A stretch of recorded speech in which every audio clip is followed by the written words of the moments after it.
경마 이야기로 여러분들의 가슴을 채워드립니다. 안녕하세요. 레이싱 플러스의 박윤미입니다. 자, 오늘도 설레는 경마 이야기 나눠볼 텐데요. 저와 함께 해설에 도움을 주실 김상윤 전문위원 나오셨습니다. 안녕하세요. 안녕하세요. 네, 지난주에도 어김없이 금토일 이렇게 치열한 경주가 펼쳐졌습니다. 또 주말에는요, 평년 기온을 되찾으면서 조금은 선선한 가을 날씨 속에서 또 진행이 됐었는데 11월 첫째 주 경마 주간 어떻게 보셨나요? 팬들이 많이 힘들었다고 표현을 할 정도로 게시판에 지금 상당히 논란의 글들도 많이 올라와 있고 그런 상황인데 한마디로 말씀드려서 문세영 기수가 한 주간 한두도 입상을 못했어요. 우리나라 과천 최고의 리딩 자키라고 할 수 있는 문세영 기수가 한두도 입상을 못했기 때문에 그 훈련도 접전도는 굉장히 높았다라고 이렇게 볼 수 있는 상황이죠. 문세영 기수가 신인 시절 빼고는 이런 적이 없었는데 그 정도로 이변이 많이 속출했고 많은 경주에서 또 고배당이 양상이 됐던 그런 한 주로 볼 수 있겠습니다. 네, 지금 말씀하신 것처럼 사실 요즘에는요, 주차를 가리지 않고 고배당이 형성이 되는 것 같습니다. 자, 그렇다면 금주에 펼쳐질 11월 두 번째 경마 주간, 자, 어떤 흐름으로 진행이 될까요? 금주에는 이제 날씨가 또 추워지기 때문에 그런 부분들도 또 살펴볼 필요가 있겠고, 문세영 기수가 기승정지를 한 1위를 당했는데 1위를 유예하고 이번 주 다음 주에 출전을 하고 있어요. 그래서 이 부분은 우리가 눈여겨볼 필요가 있다라고 볼 수 있겠고, 마찬가지로 이찬호 기수도 2일 정지를 당했고 여기 이제 1일 추가가 되면서 3일의 기승정지가 있는데 이걸 유예를 하고 11월 26일 날로 말일주를 유예를 하고 이번 주 다음 주에 기승을 하고 있는데 이 부분에 이제 숨어있는 포석이 있기 때문에 그 다 마지막 주차로 기승을 미뤘다라는 것은 이번 주 다음 주에 자기가 원하는 말들을 기승을 하기 위해서 기승정지 유예를 한 거기 때문에 좀 눈여겨볼 필요가 있겠고, 페로비치 기수가 전주에 기승하지 않았는데 이번 주에 돌아온다라는 점, 서울에서는 이런 부분들을 우리가 좀 눈여겨볼 필요가 있겠고, 출전마들은 전주보다 상당 부분 줄어들어 있어요. 그래서 경주별로 출전마들은 많지 않습니다만은 천고마비의 계절이라 그런지 말들의 컨디션들이 굉장히 올라왔기 때문에, 그래서 과거 기복을 보이던 말들의 컨디션이 올라오면서 이변이 속출하는 경주가 많거든요. 결국 출전마가 적다 하더라도 경주별 빡빡한 편성이다라는 부분을 또 감안한다라면 이번 주에도 인기마들의 연연하기보다는 실력마를 찾는 것이 더 중요할 걸로 보여집니다.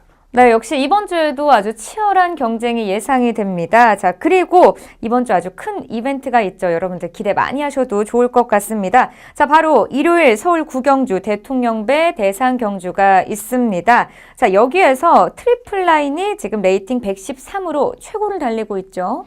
최근에 전 방송에서 말씀을 드렸죠. 레이팅이 높은 말들이 대상 경기에 잘 뛴다. 최근에 그거는 계속해서 나타나고 있기 때문에 팁을 제대로 드린 것 같은데 이 경주에서도 트리플 라인이 레이팅 113으로 최고를 달리는 가운데 석세스 스토리가 110, 그 다음에 파워블레이드가 레이팅 106, 서울 경주마 중에서는 소통시대가 101, 브리그가 94, 이 순위예요.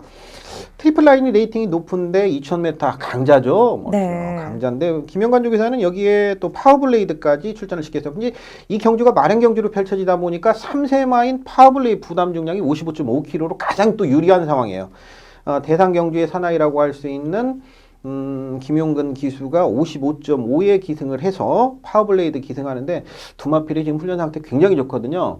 그렇다면 이 두마필만의 잔치로 또 김영관 조교사가 다 싹쓸이 해가는 거냐 하는 부분 또 살펴볼 필요가 있는데 저는 석세스 스토리를 또 관심 있게 보고 있어요. 레이팅 포인트로 보면 이제 트리플 라인 다음이니까 레이팅 2순위인데 석세스 스토리가 전 방송 때 제가 말씀을 드렸는데 그 주에 출전을 하지 않고 거세를 감행합니다. 10월 3일 날 거세를 하고 자 이번 주에 바로 출전해요. 최근에 이제 거세는 그 거세 후유증이 그렇게 많지가 않은 기술적으로 굉장히 발전된 거세를 하기 때문에 거세 후유증이 없이 바로 출전을 할 수 있는데 이번에 훈련 내용이 예사롭지가 않아요. 말이 그렇기 때문에 특히 이번 경주 보면 선행마가 특별하게 강한 선행마가 없이 파워블레이드나 석세스 스토리가 선행을 주도할 수 있는 행복이라면 석세스 스토리도 결코 무시할 수 있는 상황은 아니기 때문에 끝까지 좀 체킹해 볼 필요가 있겠고, 국내산 서울말 중에서는 이제 소통시대가 최근에 2000m 좋은 모습을 보여주는데 이 기승기수가 이제 좀 레벨이 좀 떨어지는 관계로 얼마나 박변용 기수가 잘 유도해 주냐는 부분이고, 최근에 이제 제2의 전성기 그 당시 브리그가 1억 원을 넘었을 때는 지금이야 웬만하면 1억 가지만 그 당시 브리그의 1억은 어마어마한 센세이션한 그런 마필 가격이었거든요. 근데 이 브리그가 부진했다가 9월 달부터 잘 뛰고 있는데 이때는 이제 9월 달 입상을 했을 때 말 상태가 좋아진 것도 있었지만 장구 위쪽으로 텅타이라고 하는 혀 보정끈을 착용을 시켰어요. 이 텅타이를 착용을 시키면서 최근에 2번의 입상을 끌어내고 있다라는, 그동안에 그러니까 제갈바지가 좋지 않았던 거예요. 이게 텅타이를 착용을 시키면서 효과를 극대화하고 또 페로비치를 만나면서 굉장히 좋은 상태를 보여주고 있기 때문에 서울 경주 마중에서는 소통신이나 브리그가 앞에 있는 이 강자들과 한번 대결을 해볼 수 있는 그런 구도이지 않나 생각을 가지고 있습니다. 의외로 2강 구도이긴 합니다만은 석세스 스토리의 그 거세 후유증 벗어나는 여부, 그다음에 서울 경주마들의 활약 여부까지 감안을 한다면 상당히 재밌는 경주가 될 걸로 보여져요. 네, 맞습니다. 금주에는요, 여러분들 서울과 부산 통틀어서 국산 최강마를 겨루는 대통령배 대상 경주가 시행이 된다라는 점 꼭 기대하시면서 많은 응원해 주시길 바랍니다. 자, 그럼 지금부터 레이싱 플러스 첫 번째 코너부터 시작해 보도록 하겠습니다. 지난주 시행됐었던 경주 중에서 가장 주목해야 할 경주를 알아보는 주간 베스트 레이스 코너입니다. 지금 바로 시작합니다.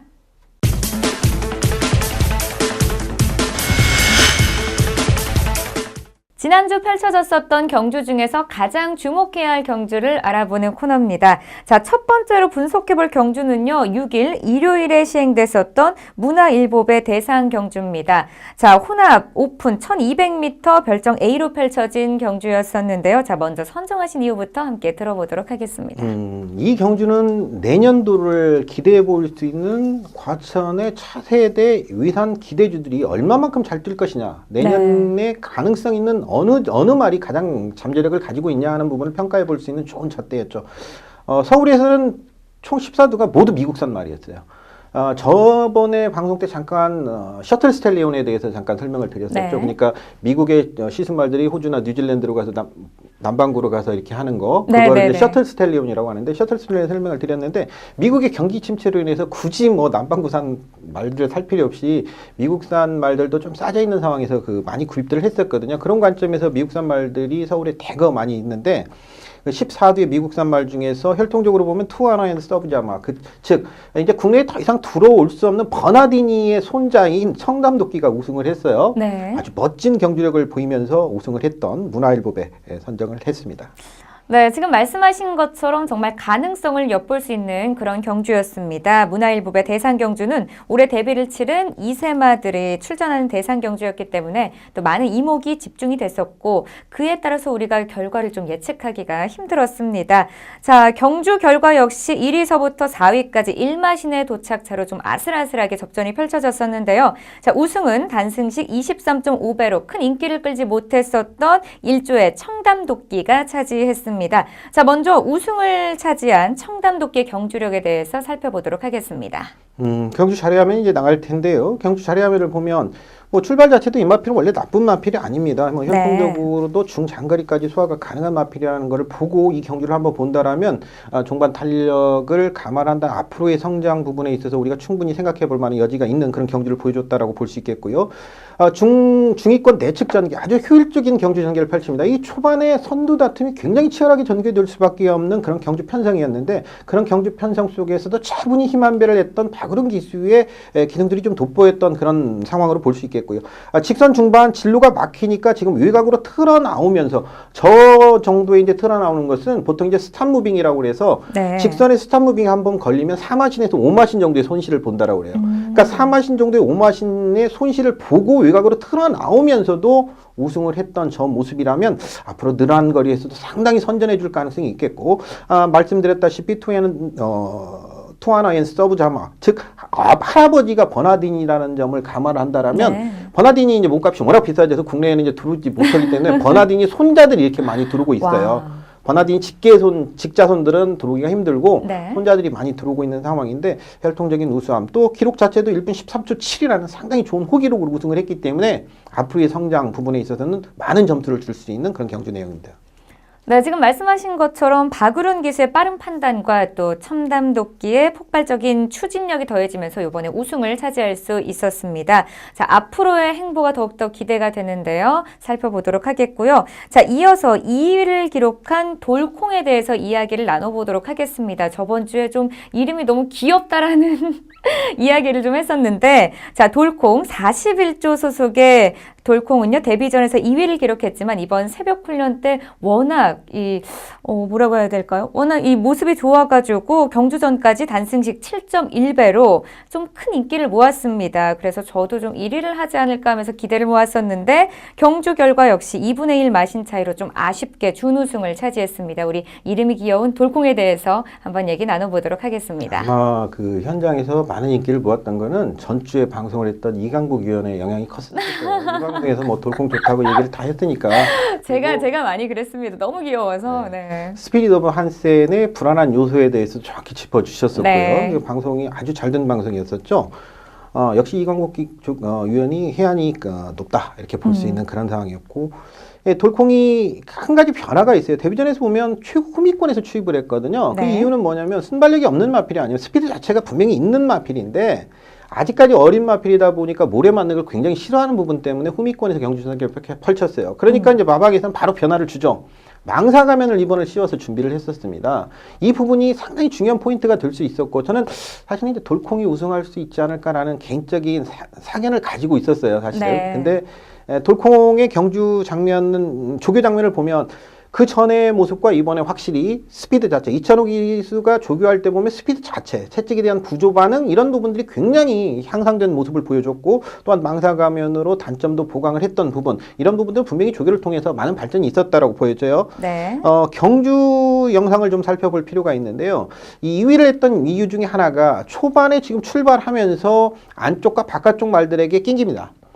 진로가 나갈 수 없는 상황이 되면서 어린 말들이기 때문에 출발 자체에 조금 방해를 받고 워낙 빠른 흐름의 페이스로 가다 보니까 멈칫하는 순간에 최후미권까지 밀려났어요. 자, 이러다 보니까 이제 이찬호 기수 입장에서는 초중반을 무리해서 선두권까지 끌고 올라오기 위해서 외곽으로 넘어오는 거죠. 청담도끼는 내측으로 최적 전개를 펼치는 거에 반해서 물론 청담도끼가 직선에서 사우머신 스탑무빙 걸리면서 사우머신 손실을 봤다 하더라도 이찬호 기수의 돌콩은 또 외곽으로 삥삥 돌면서 경주 손실을 굉장히 많이 받고 초반에 그 심리적인 부분, 멘탈 부분에 있어서 초반에 약간 늦어지니까 오버할 수밖에 없죠. 아무리 기수가 참 안배를 한다 하더라도 못하고 그 오버를 했던 부분이 보이지 않는 힘 손실이 있었고 아쉽게 종반 2위를 했지만 두 마필의 방해를 받았던 부분들을 감안한다면 3위권 이하의 마필들과는 오히려 경주력 차가 더 난다라고 볼 수 있겠고, 청담도끼와 돌콩은 앞으로 더욱더 띄워줄 수 있는 가능성을 이 경주를 통해서 충분히 보여줬다. 우승은 청담도끼로 나타났지만 돌콩 입장이 좀 아쉬웠을 거고, 네. 두 마필의 경주력 차이는 없다라고 이렇게 보시는 것이 맞을 수 있겠습니다. 네, 맞습니다. 이번 경주를 통해서 아마 많은 가능성을 보셨을 거라 생각이 듭니다. 자, 돌콩 역시 망사 가면을 추가하면서 데뷔전보다 좀 더 좋은 경주력을 보여준 것 같은데요. 자, 차기 경주에서는 또 어떤 경주력을 보여줄 수 있을지 계속해서 기대가 됩니다. 자, 이어서 다음 경주 살펴보도록 하겠습니다. 자, 두 번째로 선정된 경주는요, 6일 일요일 부산 교차 5경주로 시행된 경남 도민일보배 대상 경주입니다. 자, 혼합 오픈 1200m 별정 A로 펼쳐진 경주였었는데요. 자, 먼저 선정하신 이유부터 함께 들어보도록 하겠습니다. 이 경주는 이제 서울의 경주 문화일보배와 더불어서 같은 유형의 방식으로 서울과 부경의 경주마들을 간접적으로 비교해 볼 수 있는 아주 좋은 자료가 되는 거죠. 네. 그래서 선정을 해봤고, 서울에서는 이제 돌콩이 이름이 재밌다면 이 부경에서 우승했던 또 I'm Your Father가 네. 이름이 재밌죠. 이 스타워즈에 보면 이제 다스 베이더가 맞습니다. 영화 보면 다스 베이더가 루크 팔을 자르고 나서 네. 루크가 이제 막 물어보잖아요. 왜 그러냐, 막 왜 그렇게 사냐, 뭐 이거 물어보는데 딱 다스 베이더가 딱 한마디 하죠. I'm your father. 내가 네 애비다. 이 스타워즈의 아주 명 대사 중에 한 대사인데 네, 네. 이거를 이 마명으로 썼어요. 근데 네. 데뷔 초기부터 상당히 많은 관심을 보여줬던 내가 네 애비다. 이게 결국에 우승을 했거든요. 네, 이게 한국말로 푸니까 되게 재밌네요. I'm your father지만 내가 네 애비다. 근데 너무 멋진 경주력을 보여주면서 시동 네. 외곽 전개 속에서 상당히 좋은 경주력을 보여줬죠. 네, 맞습니다. 이번 경주 역시 올해 데뷔를 치른 2세마들이 출전하는 대상 경주였습니다. 자, 아직 걸음이 다 완성되지 않은 2세마들이 출전하기 때문에 정말 이변의 가능성이 정말 많았었을 거라고 생각이 드는데요. 하지만 우승 트로피는 단승식 3.2배 경주전까지 큰 인기를 모았던 18조의 I'm Your Father가 차지했습니다. 자, 4마신의 도착차였기 때문에 여유로운 우승이었었는데요. 저 먼저 우승을 한 I'm Your Father의 경주력에서 분석을 해보도록 하겠습니다.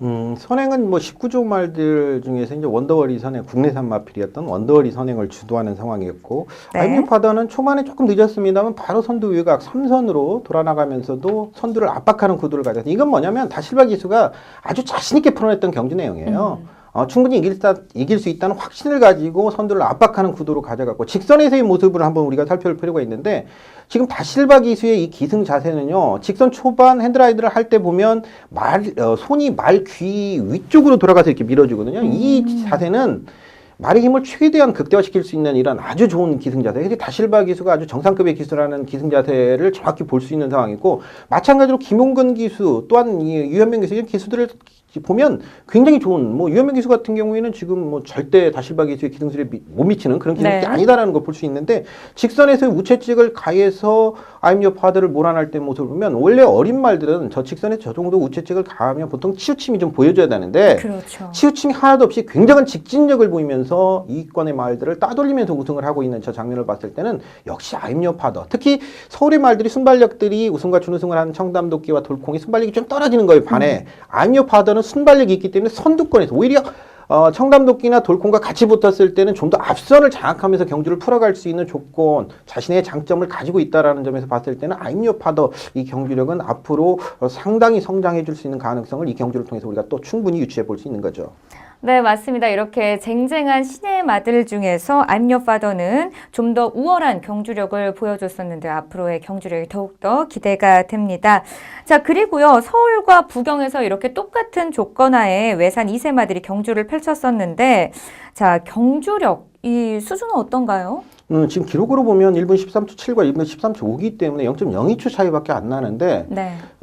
이걸 이제 숨어있는 기록을 좀 분석을 해봤어요. 데이터 분석 전문가와 함께 이 부분을 이제 분석을 해봤더니 미니멈 7마신에서 맥시멈 10마신까지도 지금 경주력 차이가 난다라고 그래요. 아임뉴 파더가 지금 청담도끼나 돌콩의 방해 부분을 감안을 하고 보더라도 한 7마신, 실제 기록은 0.02초지만 서울과 부경의 기록 차이를 감안하고 여러 가지 지금까지 쌓았던 빅데이터를 바탕으로 분석을 해보니까 한 7마신 정도의 갭이 나와요. 그럼 차이가 많은 거네요. 그렇죠. 7마신 정도면 굉장히 큰 기록이라고 볼 수 있는데 네. 아임뉴 파더가 현재까지는 물론 레이팅도 훨씬 더 높고 청담도끼나 돌콩보다는 앞서 있는 경주력이 분명하다라고 이렇게 볼 수 있겠습니다. 네, 이렇게 말씀을 듣다 보니까 아직은 부산 외산마들이 조금 더 높은 경주력을 보여주고 있다라고 생각이 드는데요. 자, 그럼 내년 서울은 어떨까요? 뭐 이렇게 되니까 뭐 서울은 영영 안 되는 거 아니냐 이런 이제 조금 마음이 아프기 시작합니다. 뭐 자괴감이 들 수밖에 없죠 서울에서는. 네. 근데 아직 데뷔하지 않은 신마 하나가 눈에 띄는 마필이 있어서 소개를 네. 해드리고 싶은데 이번 주 그 금요일 날 주행심사 3경주로 받을 예정이에요. 그러니까 아직까지 주행심사를 받지 않은 마필인데 7조 마방에서 위탁 관리하고 있는 시카고 아트라는 마필이 있습니다. 네. 문세영 기수가 기승 예정이에요. 신마가 7조 신마를 문세영 기수가 주행심사부터 지금 망아지 때부터 조교를 하고 있고 주행심사 받기 전부터 조교를 하고 있고 데뷔전을 앞으로 문세영 기수가 기승하겠죠. 혈통적으로 보면 푸디백 팀 자마예요. 그래서 푸디백 팀 자마들이 뭐 2000m까지 충분히 소화가 가능하고 그다음에 이제 모계 쪽으로도 보더라도 시리스 클래식 자마인데 이 시리스 클래식의 자마가 미국에서 두 마필이 있었는데 단거리 1200부터 1900까지 우승을 했어요. 그러니까 혈통적으로 본다면 푸디백도 거리 적성이 길지만 네. 이 시리스 클래식의 자마들이 미국에서 좋은 성적을 거뒀다라는 점에서 이 시카고 아트가 분명히 국내에서도 단거리부터 장거리까지 좋은 활약을 보여줄 수 있을 거라 예측을 해보는데요.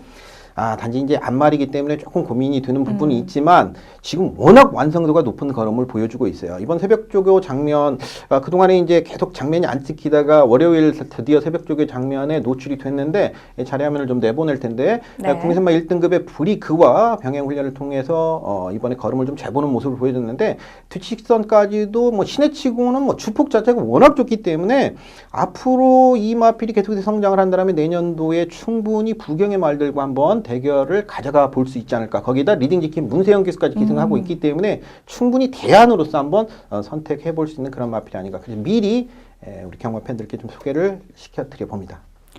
네, 지금 서울에 숨어있는 보석 시카고 아트가 내년에는 좀 기량을 발휘해서 서울의 자존심을 끌어올릴 수 있을지 계속해서 기대해 보도록 하겠습니다.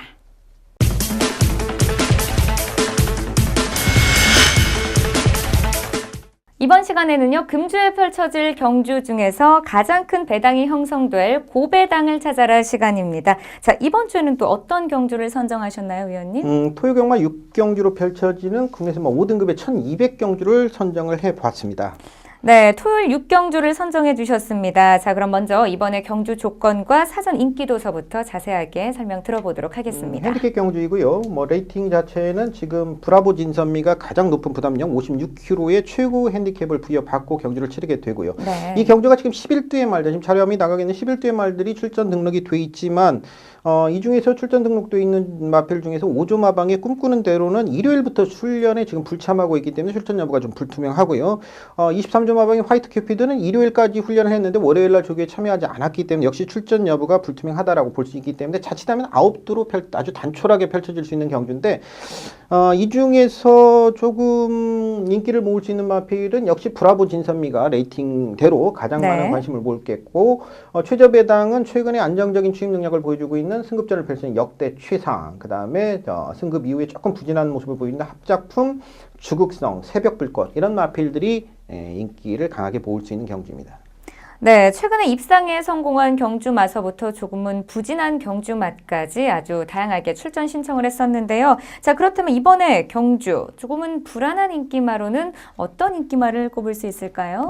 이게 경마에서 경주를 살펴보면서 그 경주에 국한되게 보지 말고, 그러니까 나무를 보지 말고 좀 숲을 볼 수 있는 그런 해안이 좀 필요해 보이는 그런 경주이기도 해요. 왜냐하면 이 경주에 지금 전전주부터 이제 훈련 상황을 쭉 지켜보면 조인건 기수가 합작품으로 훈련을 했었어요.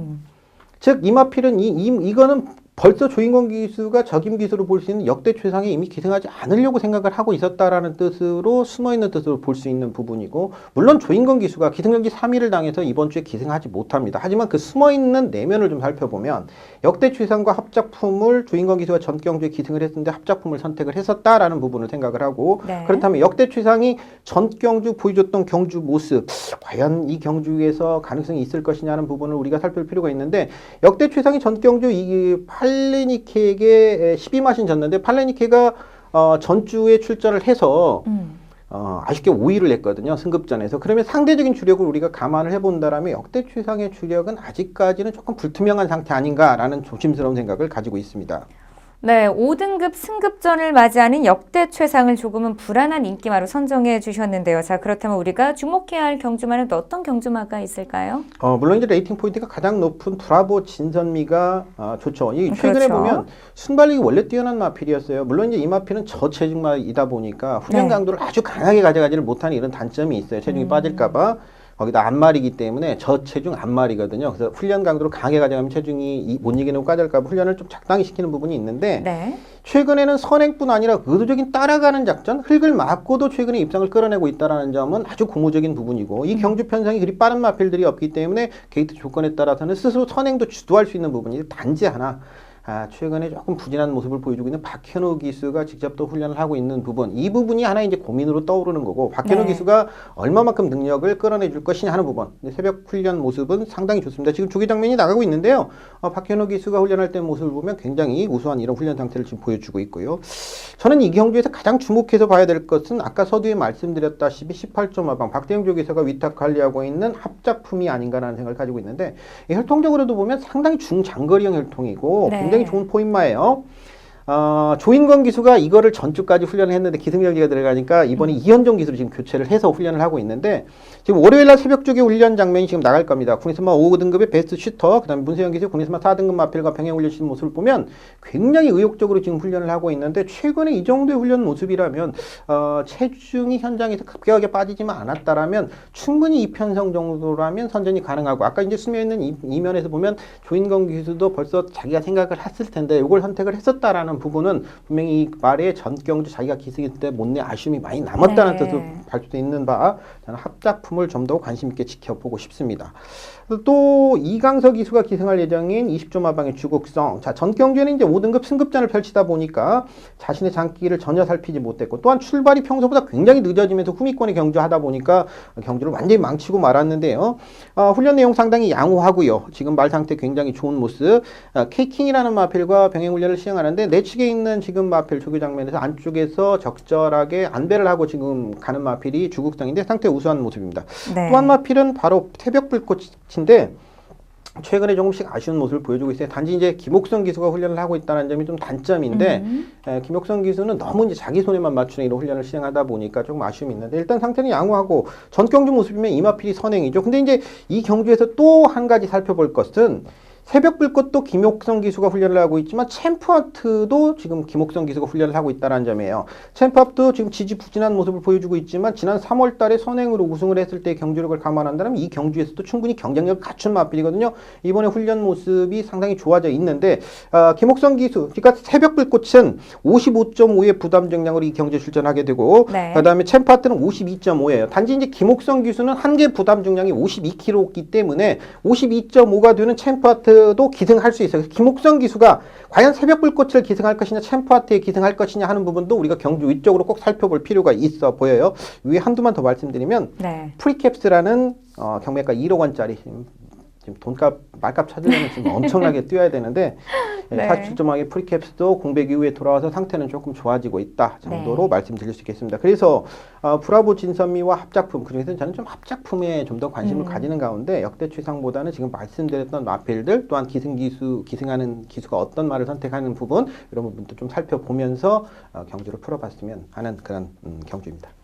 네, 이렇게 위원님께서 5두의 경주마를 선정해 주셨습니다. 자, 과연 어떤 경주마가 입상에 성공할 수 있을지 경주 결과 계속해서 지켜봐 보시기 바랍니다.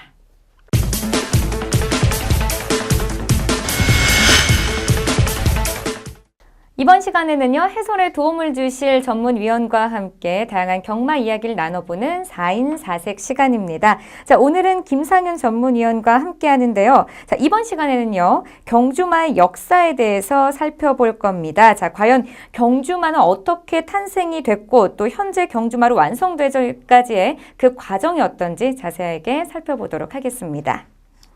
혹시 네. 말의 발가락이 몇 개인 줄 아세요?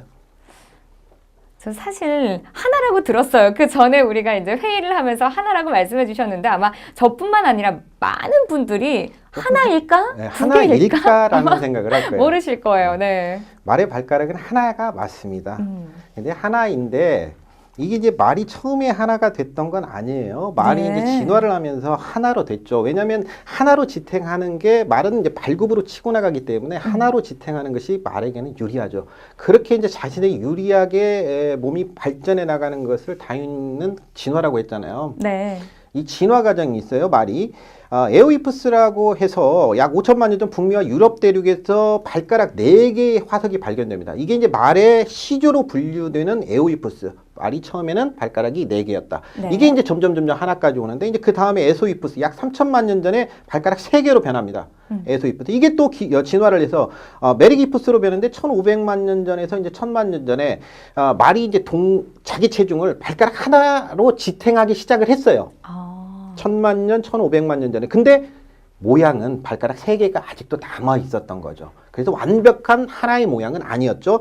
이게 이제 플리오히푸스로 진화를 하는데 플리오히푸스가 드디어 이제 발가락 하나를 갖추게 되고요. 네. 마지막으로 에쿠스 많이 들어보셨을 겁니다. 에쿠스라는 맞아요. 말은 뭐 네. 자동차도 있고. 맞습니다. 왜 현대자동차에서 우리는 뭐 현대자동차 써도 되죠. 현대자동차에서 에쿠스라고 이름을 짓냐면 네. 바로 말은 힘을 뜻하기 때문에 뭔가 자동차 네이밍을 할 때 말에 관련된 네이밍을 하면 힘이 느껴지기 때문에 네. 에쿠스라고 이름을 지은 거고. 근데 에쿠스라는 연극도 엄청나게 유명한 연극이 맞습니다. 있죠. 이것도 네. 말과 관련된 연극이고요. 그러니까 수천만 년에 걸친 진화로 해서 말의 몸집이 커지고 또한 속력이 빨라지게 되고 다리가 길어지게 되고 그러면서 현대의 말 모습을 갖추게 됐는데 이게 바로 에쿠스고 그 수천만 년에 걸친 진화 과정이 있었다. 그러면서 말이 발굽이 하나가 된 겁니다. 네, 뭔가 짧은 시간이었지만 역사 공부를 하는 듯한 그런 느낌이 들었습니다. 자, 지금까지 말의 진화 과정에 대해서 들어봤는데요. 자, 그렇다면 현재 지금 경마에서 뛰고 있는 경주마는 어떻게 탄생이 됐고 또 어떤 종류로 나누어지는지 이야기 들어보도록 하겠습니다. 뭐 더러브렛이 우리 이제 경주마죠. 네. 더러브렛이라고 하는데 더러브렛은 피해 역사, 투쟁의 역사라고 할 수 있습니다. 기원전 로마 제국 시절부터 십자군 전쟁, 또한 영국의 랑카스터 가문과 요크 가문. 그러니까 랑카스터 가문은 붉은 장미가 가문의 상징이었고 요코 네. 가문은 백장미가 가문의 상징이었는데 그래서 이제 장미 전쟁이라고 우리가 잘 알고 있는 장미 전쟁이 있었죠. 근데 이 장미 전쟁 시절, 즉 로마 제국 십자군 전쟁 어떻습니까? 그 멀리 원정을 가야 되는데 걸어가요? 말 타고 가야겠죠. 말 타고 가야죠. 그때는 말이 최고니까. 이러다 보니까 대부분의 전투가 기마전을 위주로 한 전투가 많이 그렇죠. 펼쳐졌고 또한 장미 전쟁에서도 마찬가지였어요. 영국은 이제 말을 타고 하는 전투가 우선시되다 보니까 이기려면 어때요? 강한 말을 가져야 되거든요. 네. 이 경주말을 만들기 위해서 처음에 말을 강하게 가져간 게 아니라 강한 말을 가지고 전투에 이기고자 내가 꼭 승리하고자 하는 그런 목적 때문에 그래서 피해 역사, 투쟁의 역사라고 할 수 있는 이 더러브릿이 탄생을 하게 됐는데요. 인간의 노력과 욕심에 의해서 더욱 강한 경주말을 강한 말을 만들고자 해서 네. 만들어낸 것이 더러브릿이죠. 더러브릿이라는 어원은 누라는 말 있죠. 철저히 그다음 네. 브레드 품종이 개량된 이게 합쳐져서 더러브릿이 된 거예요. 그 말의 어원처럼 지난 로마 제국 시절부터 장미 전쟁까지 300년에 걸쳐서 인간들이 아주 강한 말, 스태미나가 강한 말, 빠른 말들을 만들기 위해서 개량을 거듭해 오면서 만들어낸 것이 바로 더러브릿입니다. 네, 지금 이렇게 위원님의 말씀을 듣다 보니까 뭔가 영화 한 편을 싹 보는 듯한 그런 느낌이 들었습니다. 더러브렛의 탄생 과정을 우리가 지금 살펴봤는데요. 자, 그럼 아까 전에 말씀하신 3대 시조 우리가 설명 계속해서 들어보도록 하겠습니다. 지금 말씀드렸다시피 18세기 중엽까지 영국에서 이제 개량 목적으로 중동에서 보통 수입을 했어요. 아랍종 말들. 네. 동양종 씻은 말을 한 200여 종을 수입을 해봤어요. 그러면서 이제 계속 하다 보니까 살아남은 말들이 다 없어지죠. 도태되고 그렇죠. 하다 보니까 살아남은 게 딱 직계자손이 3개밖에 없습니다. 그 3개의 직계자손이 이제 3대 시조라고 할 수 있는데 먼저 말씀드리면 이제 자료화면에 좀 나갈 텐데 고돌핀 아라비안과 이제 바이알리 터크, 그다음에 다알리 아라비안 이 3개의 종으로 밖에 남게 되지 않죠. 이거를 가리켜서 경주마의 3대 시조라 우리가 말하는 거고요. 계속해서 설명을 드리면 고돌핀 아라비안 같은 경우는 이제 1724년 북아프리카산이에요. 모로코 황제가 루이 14세에게 바쳤어요.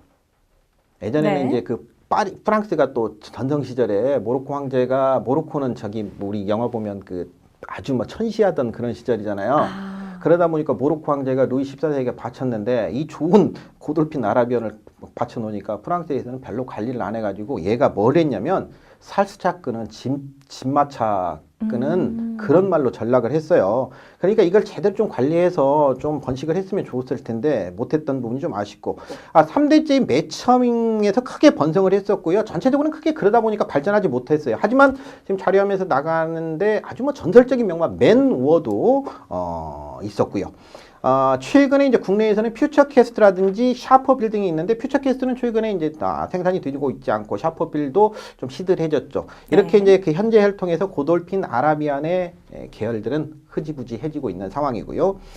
두 번째로 바이얼리 터크가 있습니다. 1680년생이고요. 터키산인데요. 이건 재밌어요. 영국과 터키가 전쟁을 했었잖아요. 네. 영국과 터키 전쟁에서 이게 왜 바이얼리 터크냐면 영국의 대자 로버트 바이얼리 대자가 전쟁 중에 획득을 한 마필이에요.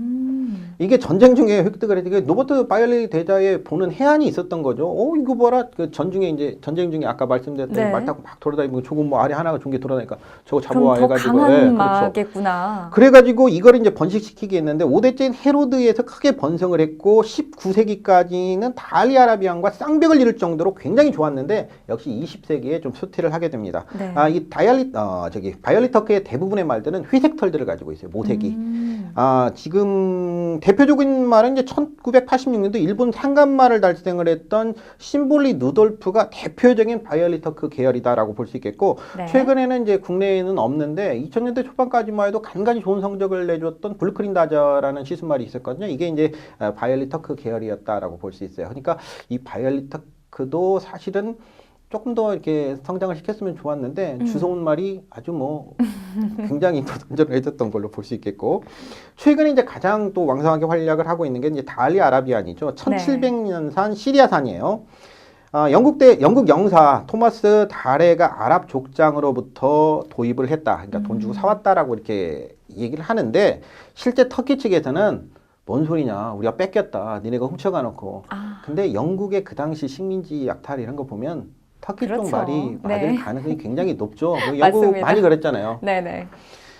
근데 이제 이 말도 계속해서 번창을 하면서 여러분들이 잘 알고 계시는 말이 하나가 5대째 탄생을 합니다. 이클립스라고. 아, 네, 그렇죠. 저도 엄청, 들어봤어요. 네, 이클립스는 뭐 그 영상으로도 많이 하잖아요. 어마어마한 이클립스 그 영상을 보면 정말 대단한데 제가 얼마 전에 마사이 그 관계자를 만나서 그 비전 127 영화만 틀지 말고 이클립스 한번 공연을 우리가 보여주는 게 어떨까라는 얘기를 했는데 이클립스 공연을 마사이 127 비전 127을 보면 정말 좋겠다는 생각도 가지고 있는데 이제 그렇게 부계가 사실 출발점이든 시스말들을 따르는 게 현대 경마에서는 일반적이에요. 그러다 보니까 세계 3대 주류라고 표현할 수 있는 노던 댄서계, 나스룰라계, 그 다음에 네이티브 댄서 계열이 모두 달리 아라비안에서 나온 건데요. 14전 전승의 명마 네르아코가 대표적인 달리 아라비안 계열로 나스룰라를 배출을 했어요. 그 나스룰라가 경마 역사상 최고의 또 시스말로 평가되는 노던 댄서를 배출을 했고 노던 댄서는 바로 또 어떤 마피를 배출하냐 덴지그 스피디의 대명사라고 하죠. 뭐 덴지그 피를 물려받은 애들은 굉장히 빠르다라고 볼 수 있고 또 니지스키, 스톤버드, 더민스트럴 등 수많은 명마들을 배출을 했죠. 국내 시스말도 대부분들이 지금 이 계열인데 매니피, 포리스트 캠프, 엑스플로이, 크리켓, 디디미 등 지금 리딩 사이어 순위를 완전히 싹쓸이 하고 있는 말들이 모두 달리 아라비안 계열이고 노던 댄서, 달리 아라비안에서 시작된 노던 댄서 계열이다라고 이렇게 볼 수 있습니다. 이렇게 해서 경주마 3대 시조, 즉 우리가 이제 경마를 하면서 뭐 굳이 이런 걸 알아야 되겠냐 하지만 경마를 하면서 최소한 고돌핀 아라비안, 바이올리 터크, 그 다음에 달리 아라비안 요 정도 경주마 이 3대 시조는 요 세 개가 있었다. 그 중에서 이제 달리 아라비안에서 나스룰라가 배출됐고 나스룰라가 노던 댄서를 배출했고 노던 댄서가 덴지그 스톤버드, 더민스트럴 등을 배출했고 그 밑으로 국내에서는 매니피, 포리스트 캠프, 엑스플로이 국내에서 굉장히 잘 뛰는 이런 마필들을 배출했다. 이렇게 이해를 하시면 간단하게 정리가 되실 겁니다. 네. 저는 정말 시간 가는 줄 모르고 이렇게 역사를 듣고 있었습니다. 시간이 좀 넉넉하면 이면에 숨어있는 역사적인 또 재밌는 사건들도 있고 해서 좀 그런 것도 해볼까 했는데 또 다음 기회에 좀 하고 오늘은 전체적인 맥락만 한번 정리를 해드리는 게 맞겠다 싶어가지고 그렇게 정리를 했습니다. 이렇게 위원님 말씀을 들으니까 다음에 있을 또 역사 이야기가 더욱더 궁금해집니다. 자, 이렇게 경주마의 역사에 대해서 살펴보니까 정말 경마는 뿌리가 깊은 스포츠다라는 게 느껴집니다. 자, 여러분들도요, 경주마의 역사를 되새기면서 경주마에게 좀 더 많은 사랑과 애정을 가져주셨으면 좋겠습니다. 그렇다면 아마 우리 경마를 조금 더 즐겁게 즐길 수 있고 그리고 경마라는 스포츠에 대해서 자부심이 좀 더 커지지 않을까 그런 생각이 듭니다.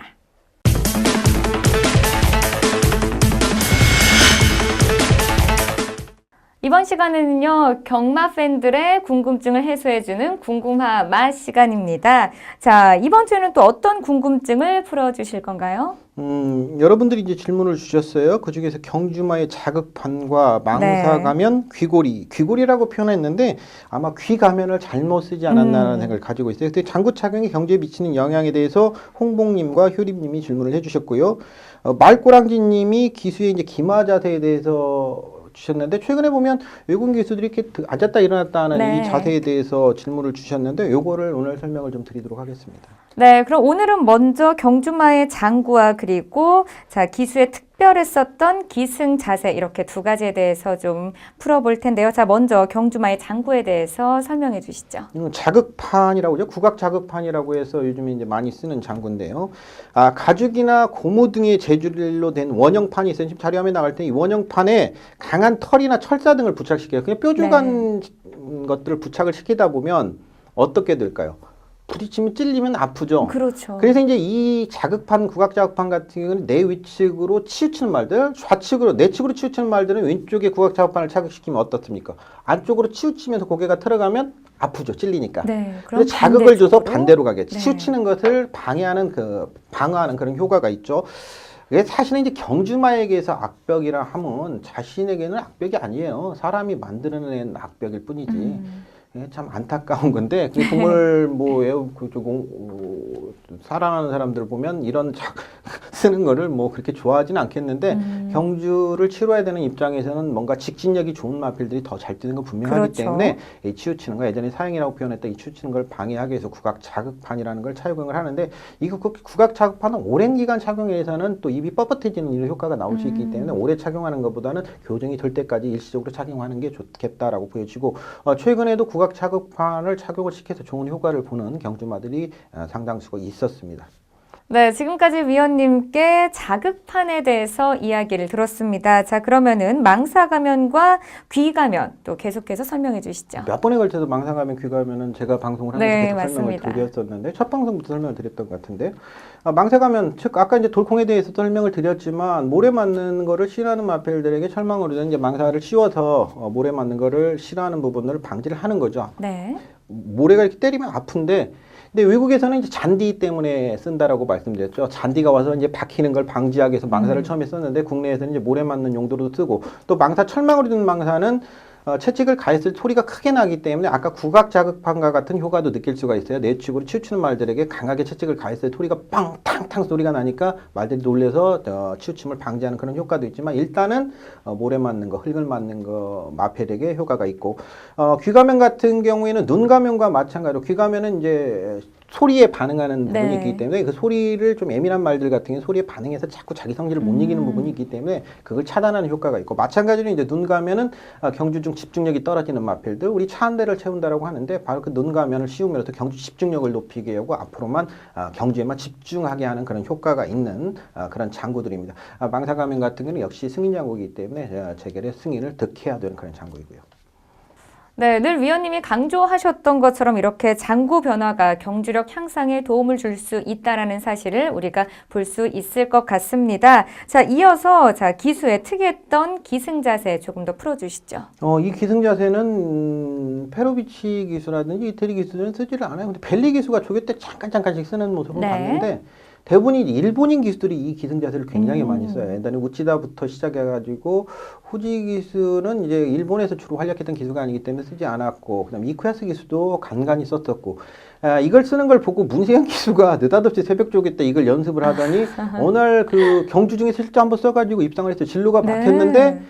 그 안쪽으로 치우치는 말이 급격하게 진로가 막히니까 바로 이 기승 자세를 써가지고 외곽으로 틀어나오면서 우승을 하는 그 당시 이제 제가 마당에 방송을 하고 있었는데 이 장면 쓰는 거 보고 깜짝 놀랐어요. 그래서 막 박수를 크게 쳤는데 역시 문세영 기수다라는 얘기를 했는데 이 자세를 보면서 저도 이제 궁금증이 생겼죠. 저게 무슨 자세냐 세상 요망한 자세 요상한 자세를 취하고 있구나 궁금이 생겨서 네. 대충 이해는 갔어요. 저도 이제 말을 타본 입장에서 보면 저게 어떤 효과가 있을 것이다라는 건 예측을 해볼 수 있는데 좀 더 정확하게 알고 싶어서 김영환 조교사에게 전화를 했죠. 근데 김영환 조교사가 얘기를 해주더라고요. 그거 옛날 시암 알지? 옛날 시암, 옛날 그 전라도에서 이제 펌프를 시암이라고 표현하거든요. 그 김영환 조교사도 전라도 분이니까.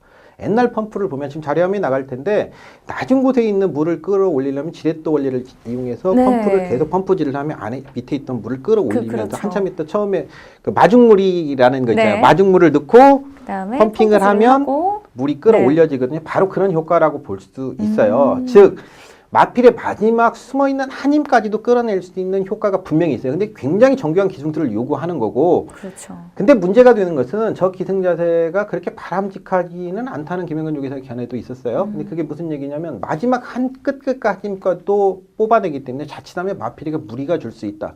실제로 저는 이제 경주에서 응용을 하는데 예전에 이제 외국인 기수들이 그런 식의 경주를 펼치면서 입상을 끌어냈던 경주마들은 그 다음 경주에서 좋은 성적을 거두기가 쉽지는 않다라고 보기 때문에 저는 과감하게 배제를 하고 제외를 했던 네. 경우가 있었는데요. 많이 쓰지는 않지만 그런 식의 경주 직선에서 직선 중반 앉았다 일어났다 반복을 하면서 펌핑 효과를 아주 극대화시키면서 지렛대 효과를 극대화시키면서 마필의 한 힘까지 끌어냈던 경주마들이 입상을 했던 경주마들은 다음 경주에서는 조금은 위험하게 봐도 좋지 않냐. 이런 생각을 가지고 있기 때문에 그렇게 이해를 해주시면 되겠습니다. 그래서 옛날 지금 펌프 사진 자료 화면을 좀 내보내고 있고요. 네. 자, 오늘은 이렇게 위원님과 함께 두 가지의 질문에 대해서 풀어봤습니다. 자, 앞으로도 경마에 대한 궁금증을 댓글로 남겨주신다면 저희가 전문위원과 함께 여러분들의 궁금증 속 시원하게 해결해 드리도록 하겠습니다. 자, 오늘 레이싱 플러스에서 준비한 소식은 여기까지입니다. 저와 함께 해설에 도움을 주신 김상은 전문위원 고맙습니다. 고맙습니다. 자, 다음 주에도 더 알찬 소식으로 찾아오겠습니다. 시청해주신 여러분 고맙습니다.